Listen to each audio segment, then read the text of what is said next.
Mbappé has now 19 World Cup goals, while Messi has 20, 7 goals on the whole tournament. And Mbappé has shown that he's a fighter, but he's a gentleman fighter, although apparently his Spanish is actually way on par. This is for the review.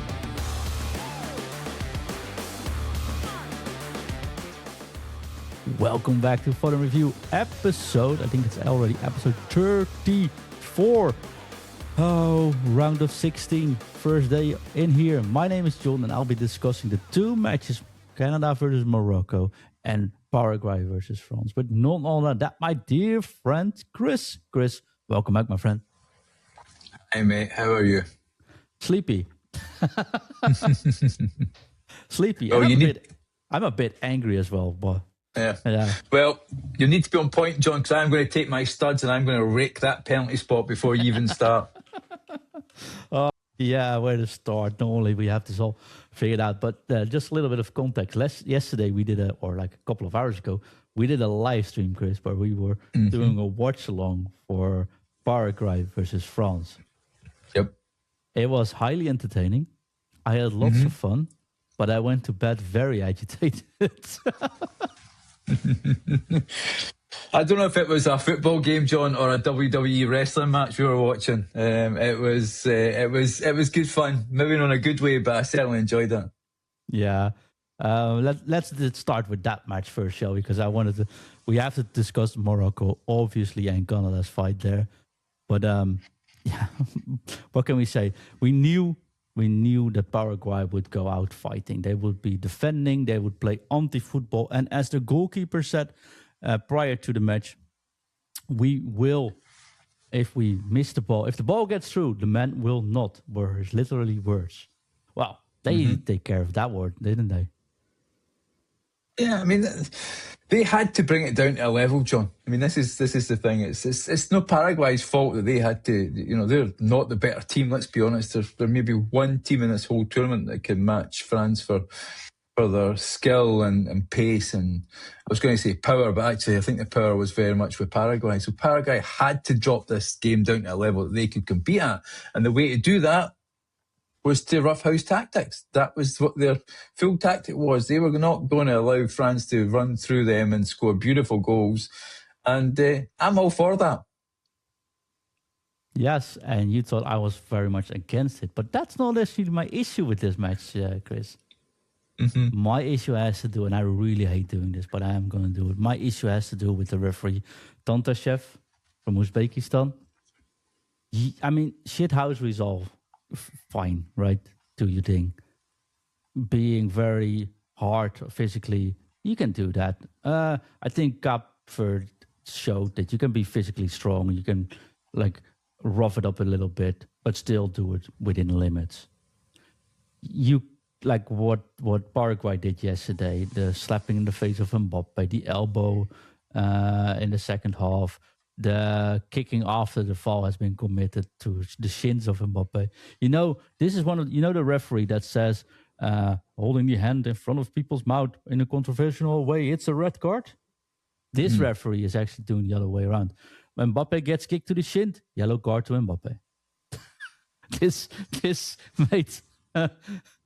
was the other way around. And just get me clear.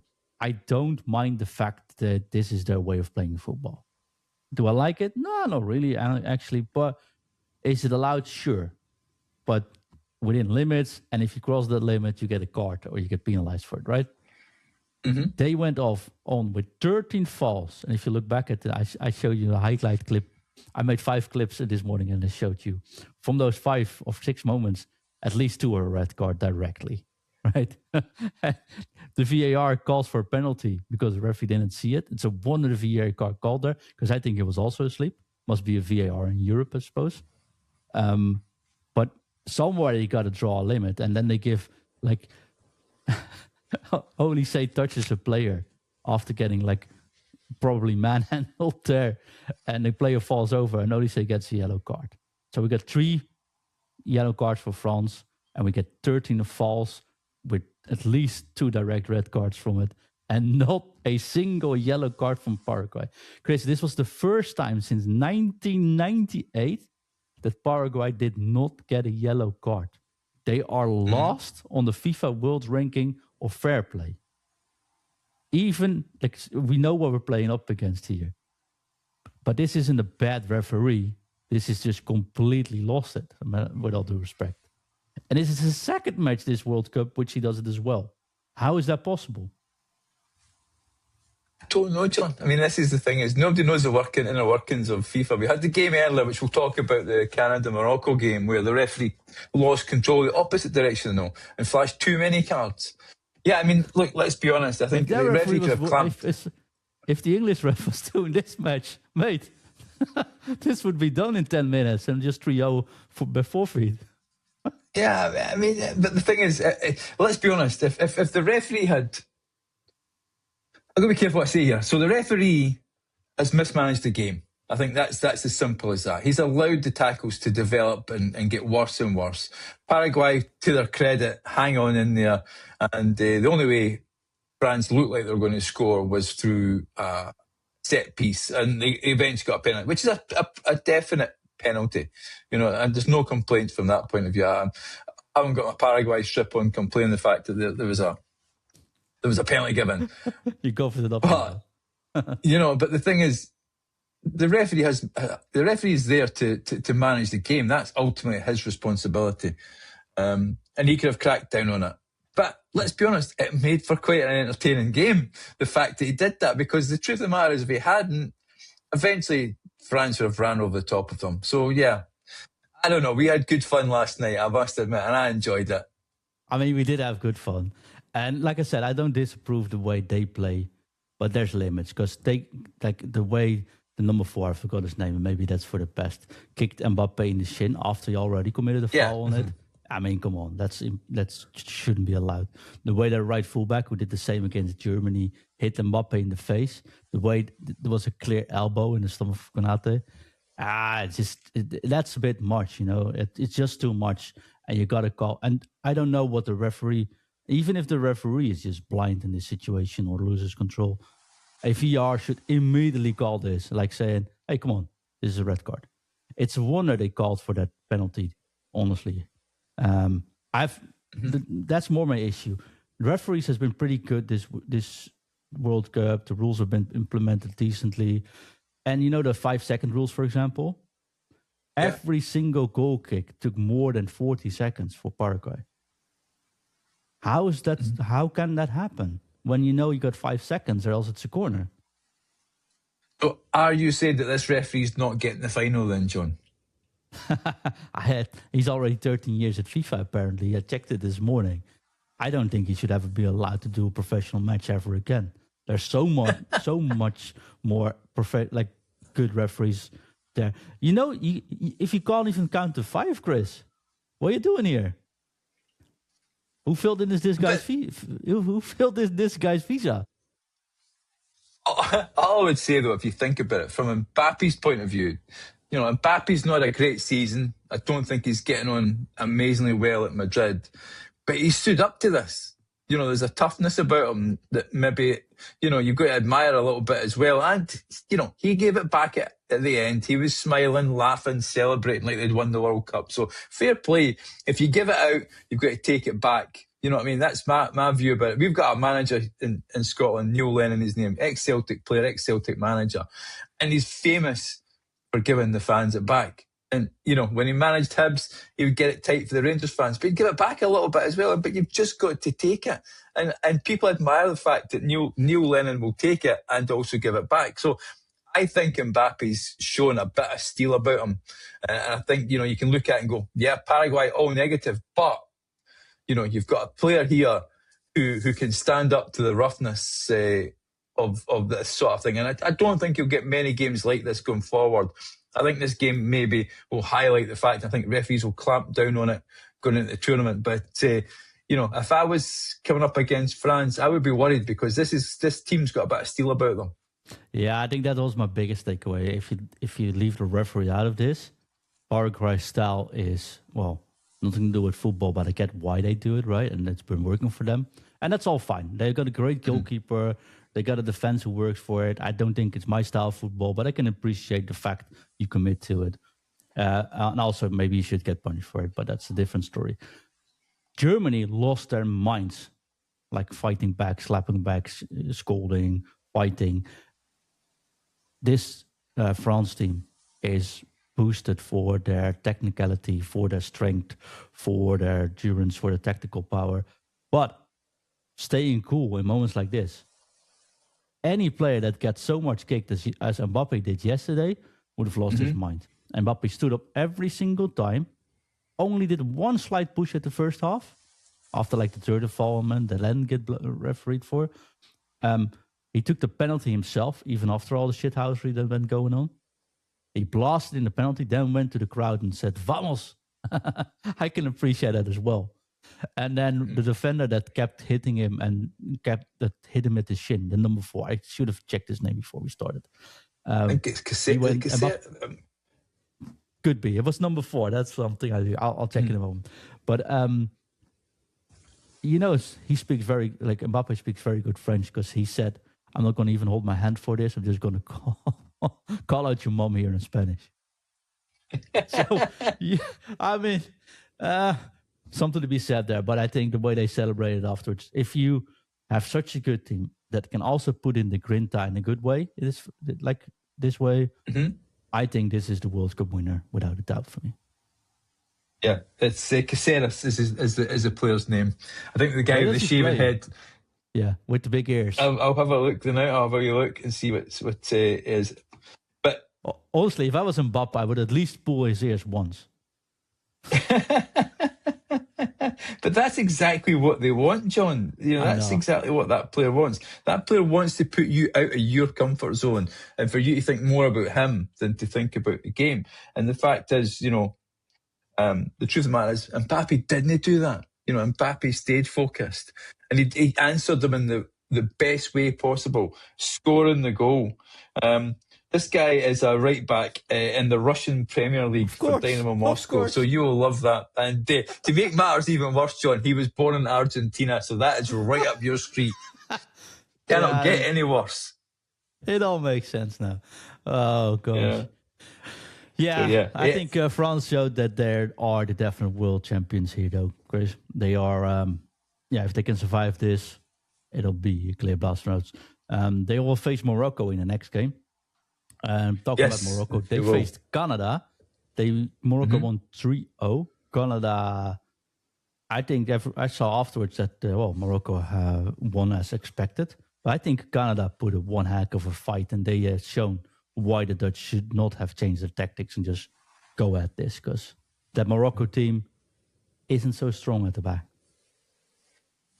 You're talking about 6th in the world, John. Morocco, but strangely, who on our BBC screen was MAR for some reason, which is Marac. That they go under the French name on the BBC screen. So I was looking at it. My wife actually asked me, "Why is MAR for Morocco? Does that stand for Marrakesh?" I went, "No, I don't think so."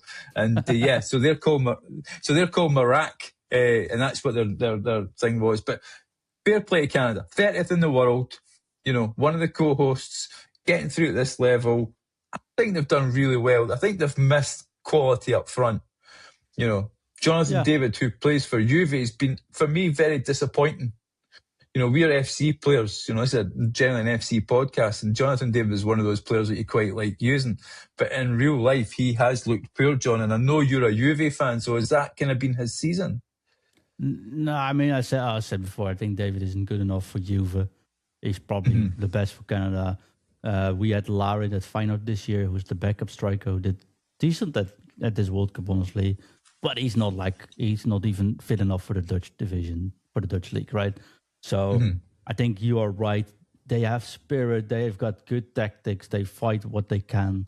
I think they were very stable. Quite like the backline as well, honestly. But Morocco is just technically, individually, a better team. But I wanted to talk about one of the defenders, because we're talking about 6 in the world. One of the defenders, Ridouani Halal, who got a yellow card and made for the first shot on target as well I think he is absolutely by far the weak link of Morocco. And it didn't show so far because many of the teams just built themselves in against Morocco, right? But Canada put their finger on the sore spot here, because if France will go just at that Halal guy, I think they'll have plenty of chances there. Because and I look at the backup, there's no backup for him either. So I think that's the weak spot. But the thing is, that, unfortunately, they've lost Saibari. I've seen him play for PSV against Rangers, and he is a quality player. He is real quality. Got his move to Bayern Munich. Going off. I've not seen any reports yet about how bad the injury is, but it looks like a hamstring. Yeah, I think that's it done, isn't it? I think his tournament's done. He's the guy who came and replaced him, scored the goal. Do you know what I mean? So he's done no bad. But you've got a football team, I think. Sorry, I'll take this back. You've got two football teams in France and Morocco. You've got one that's clearly better than the other one. If you're the Morocco manager, what are you doing, John? No, the same you've been doing so far. They play 4-2-3-1, right? The only thing is you now miss Saibari on top, which is going to be painful for you. But then again, the other players are pretty good. It is a solid team, and I think now it is. And I should not understate this. I think Morocco is a great team. 10 years ago, Morocco had really awesome players, but they were never a team because they come in, don't align, and it never looked good, right? After the last the last 6 years, every time I've seen them play, they have played like a proper team. They got heart, they got spirit, they got stamina, the coach is a really cool coach, really good, very much composed. I think he looks like Napoleon next to the sideline. Like very smart, very composed. They got it all, except they got the Dutch problem as well. They don't have a big striker, and I think the biggest issue is that they don't have top tier. They've got one defender, Diop, which is a good defender. They got the best right back in the world, in Hakimi, but the other center back is far below level. And I checked it out. I tried to see who is better, but I don't think there's a better Moroccan defender currently in the world either. And I think that's going to cost them against France, and I don't think you can play around that too much.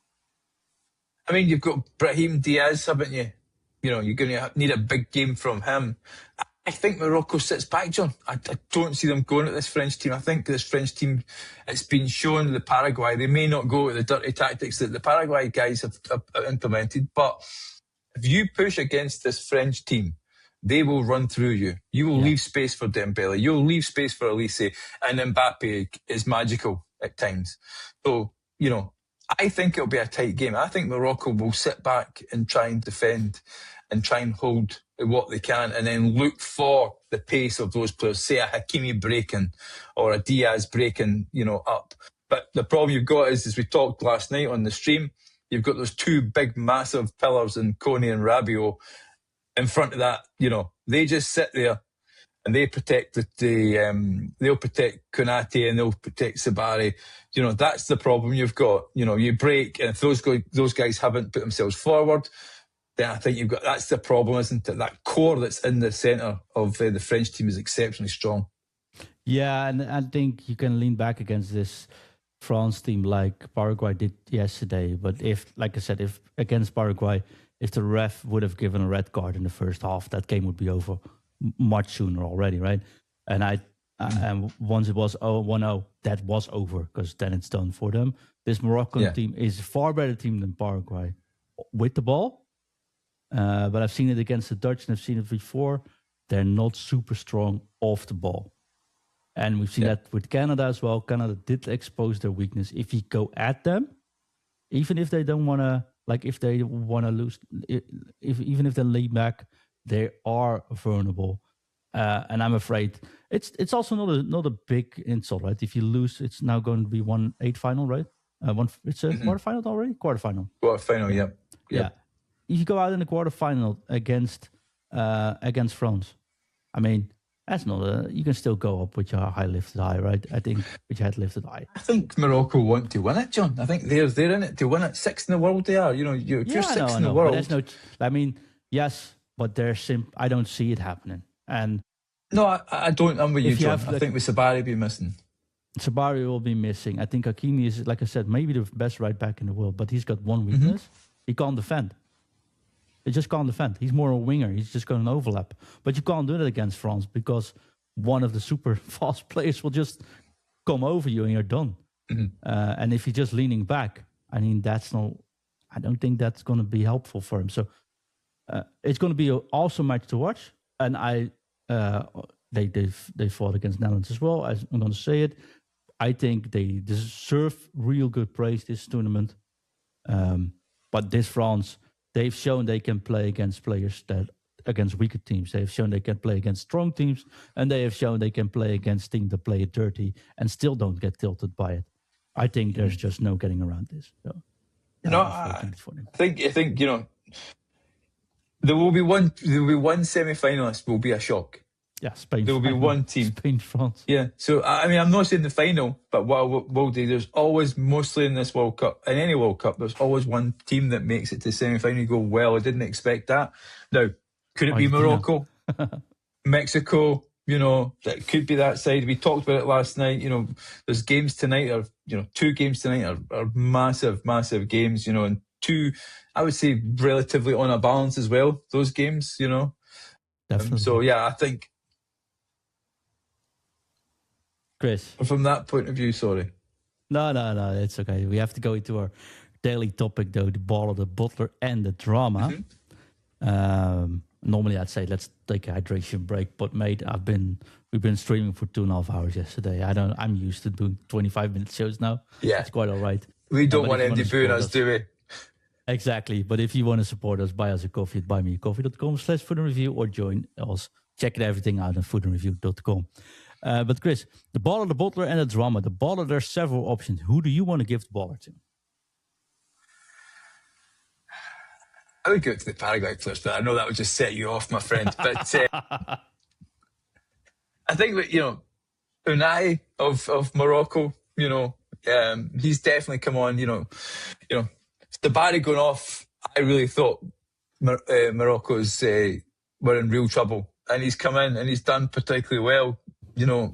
He's scored 2 goals from that point of view, and 2 good goals as well. I mean, I think, he scored the second one. If you actually look at the finish, he just strokes it into the net. He doesn't smash it. He just takes it slightly past the goalkeeper and rolls that ball. And that is, I think you can always tell a class player by the speed that the way they can manipulate the ball. I know this is off topic a little bit, but Malik Tillman, when he came to Rangers and he's went to PSV and he's then moved on to the Bundesliga, when you seen him, the way he could move the ball, he looked class. And that goal, to me, was class. 100% agree. I think it's definitely right to give it to Onani, although I do think Mbappé, for all he had to endure yesterday, and he taking the penalty when the pressure is on and being so calm, I think could have won it as well. So either Onani or Mbappé. Let's give it to Onani. I think he deserves it. Let's get to Onani. Mbappé will win many awards this World Cup. Exactly. Talk about the bottler, though. I know Shaq put in the notes Canada. I don't want to go there. Who do you want to call the bottler? Because I know who I'm going to be mentioning. Strangely, as much as I enjoyed the game last night, I think the bottler has to be VAR and the referee last night. Tantashev. Oh, what a surprise. Yeah, but I think VAR has to take a bit of the blame, John. And, 100%. And let's not have a discussion about VAR, but I think VAR could ask him a couple of times to come over and have a look at certain incidents. There's been elbows. With the first smack in the face from Mbappé. Yeah, elbows and the tackling after the. If we see the replay happening, Chris, the VAR has seen the replay as well. Yes, of course they've seen it. And why are they not? A referee can miss something. So the elbow. I think elbow at the chest. It's hard to see difficult. For a ref. I can understand. Hard to see for a referee. He could be looking one way. Here goes the thing. He blew for a foul himself at that moment. It was a foul. So he saw something. But hey. Yeah. I mean, the kick on the ground against Mbappé was like shin to calf. It wasn't. It was a yellow card at best. And the one where the players are running sort of through midfield and the guy takes a swipe with his arm down. Again, I don't want to see a player sent off for that. But an elbow. Yeah. An elbow, yeah, I think to me, that's a red card. So the referee has to take some responsibility, but I think as much as I hate it, I wish it wasn't in the game. For me, I'm giving the bottle to the VAR because they clearly were watching something else. Maybe watching our stream, John. Maybe they were, but even then. Okay, let's give the bottle to the arbitral team at that match. There you go. They've let themselves down. I'll be surprised if they get many more games going forward. I don't hope they get any, but also I love the fact that this referee actually has an Instagram account, who's now blocked, by the way, just saying. Who's the drama? I think it has to be Saibari, no? Yeah, I mean, he's had a wonderful tournament. I mean, he put Scotland to the sword in the first couple of minutes of the game. He has looked like the quality player that he is. Again, another player that can manipulate the ball. He moves beautifully. He just looks class on the pitch. It's disappointing because you want the best going up against the best. And this definitely will blunt the Morocco attack as they go forward to play France. So, yeah, I think the drama for me, John, I mean, I've seen him a fair bit, Eredivisie this year. Yeah, well, he destroyed Feyenoord with a hat-trick, so I'm glad he's not in the Eredivisie anymore, but that's some player. And an injury like this, never fun. We've seen Jordan Bos being injured from Feyenoord as well. Mm-hmm. Looked horrible as well. These injuries are heartbreaking for you, mate. Then you play the whole year. You are extending your season for something the whole world is watching, knowing you won't get much time off after that one. Maybe 1 week, maybe 2 weeks if you have like a front manager of you. You get 2 weeks off before the new season starts. Well, everyone else at the club's already started. And then you, like a Saibari, signs a contract and then gets injured like this. It's heartbreak. Total heartbreak. I mean, he'll come back. Sorry, John. He'll come back. I hope but so. I think. I mean, no. But what I'm saying is, in terms of for Bayern, I'm reading some of the reports just now saying that it's a bad thing for Bayern. It's probably 4 to 6 weeks hamstring injury. He'll get a good rest at least. He'll miss sort of pre-season, but I'd just wonder. 3 months, though. It's not his first spell. Do you think so? Yeah, it's not his first spell. Right. It's hamstring either. So. Oh, that's not good. We don't want to be as long as that. But what I was going to ask you, John, is just this extended World Cup. Do you think we'll see more players becoming injured? Because I think there's almost an extra round of games, it feels like. Well, there is an extra round of games, so yes, for sure. Normally we don't have a round of 32, right, on the World Championship. Yeah.